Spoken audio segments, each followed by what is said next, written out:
Hi, my name is Fred Chaplin-Durrie, and I'm here at Brandman University working on my master's.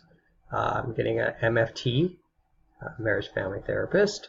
I should be graduating within the next year and a half or so. So we're looking at somewhere around 2020, 2021 maybe, something like that.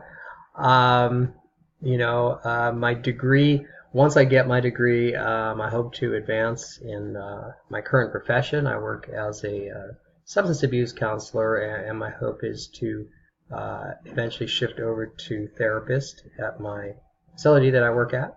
I'd also be interested in being a clinical director at some point and actually running my own facility. And along with that, run a private practice as well. So those are some of my long-term goals with the license.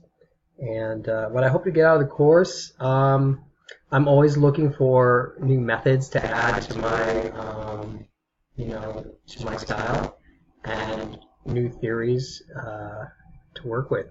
And I really love a lot of the modern concepts that have been coming out over the last couple of decades, and I've been incorporating bits and pieces of them into my work already.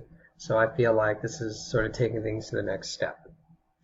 And I look forward to our adventure over these next 8 weeks. Thank you.